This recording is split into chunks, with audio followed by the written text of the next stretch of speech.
Chettinad Cement, perfect concrete choice. 63 years of excellence.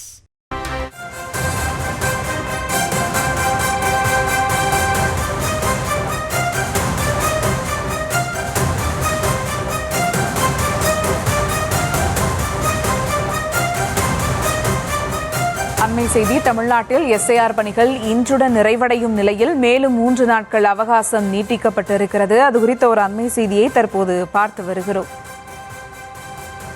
தமிழ்நாட்டில் SIR பணிகள் இன்றுடன் நிறைவடையும் நிலையில் மேலும் 3 நாட்கள் அவகாசம் நீட்டிக்கப்பட்டிருக்கிறது.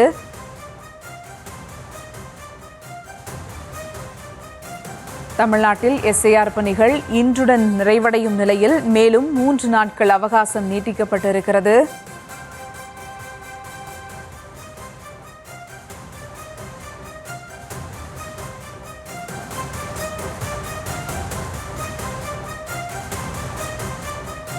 எஸ்ஐஆர் பணிகள் இன்றுடன் நிறைவடையும் நிலையில் மேலும் 3 நாட்கள் அவகாசம் நீட்டிக்கப்பட்டிருக்கிறது. அது குறித்த ஒரு அண்மை செய்தியை தற்போது பார்த்து வருகிறோம். தமிழ்நாடு உள்ளிட்ட 6 மாநிலங்களில் வாக்காளர் பட்டிய சிறப்பு தீவிர திருத்த படிவத்தை சமர்ப்பிக்க மேலும் 3 நாட்கள் அவகாசம் வழங்கப்பட்டிருக்கிறது. கூடுதல் விவரங்களோடு இணைகிறார் செய்தியாளர் பாரி கார்த்திக். வணக்கம் பாரி கார்த்திக், விவரங்கள். வணக்கம். தேர்தல் மறுவரை, புதிதாக வாக்காளர் சேர்த்தல், அதே போல பழைய வாக்காளர்களை கொண்டு வருதல் உள்ளிட்ட பல்வேறு சீர்திருத்த முயற்சியில் இந்திய தேர்தல் ஆணையம் இறங்கியிருக்கிறது. அதுக்கு எஸ்ஐஆர் எனப்படும் சிறப்பு தேர்தல் திருத்தம் ஆனது தொடர்ச்சியாக தேர்தல் நடைபெறும் ஒவ்வொரு மாநிலங்களும் அமல்படுத்தப்பட்டு வருகிறது. இந்நிலையில் கடந்த 4ஆம் தேதி தமிழகத்தில் வருகின்ற 2026 சட்டமன்ற தேர்தலுக்கான பணிகளை இந்திய தேர்தல் ஆணையம் எஸ்ஐஆர் பணிகளை துவங்கியது. ஆனால் தொடர்ச்சியாக 1 மாதம் காலம் போதுமான அவகாசம் இல்லை என்று கூடுதலாக 1 வார காலம் கொடுக்கப்பட்டது. இந்நிலையில் மீண்டும் 3 நாட்கள் அதிகப்படுத்தி வருகின்ற 19ஆம் தேதி வரை அதாவது விண்ணப்பங்கள் பூர்த்தி செய்யப்பட்ட விண்ணப்பங்களை தரலாம் என்று தற்போது இந்திய தேர்தல் ஆணையம் அறிவித்திருக்கிறது.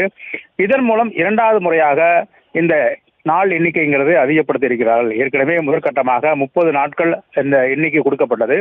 அப்போது தமிழ்நாடு அரசின் சார்பில் இங்கு கடுமையாக மழை பெய்கிறது. அதே போல பண்டிகை காலமும் தொடர்ச்சியாக வருகிறது, விடுமுறை காலமும் வருகிறது. எனவே கூடுதலாக அவகாசம் கொடுக்க வேண்டும், இந்த நாள் போதாது என்று பல்வேறு கோரிக்கைகள் வைத்த நிலையில் கூடுதலாக 1 வார காலம் கொடுக்கப்பட்டது. இந்நிலையில் மீண்டும் 3 நாட்கள் வருகின்ற 19ஆம் தேதி வரை கூடுதலாக விண்ணப்ப படிவங்கள் தரலாம் என்றும் கொடுக்கப்பட்டிருக்கிறது. இதன் மூலமாக 2வது முறையாக கூடுதலாக நேரமானது நீடிக்கப்பட்டிருக்கிறது.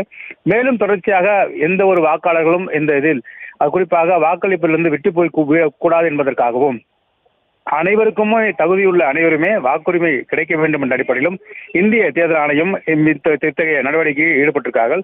இதன் மூலம் வருகின்ற 19ஆம் தேதி வரை இந்த கால இடைப்பு செய்யப்பட்டிருக்கிறது. அது மட்டுமல்ல, அன்றைய தினமே இந்த வரைவு வாக்காளர் பட்டியலும் முதற்கட்டமாக வெளியிடப்படலாம் என்று எதிர்பார்க்கப்படுகிறது.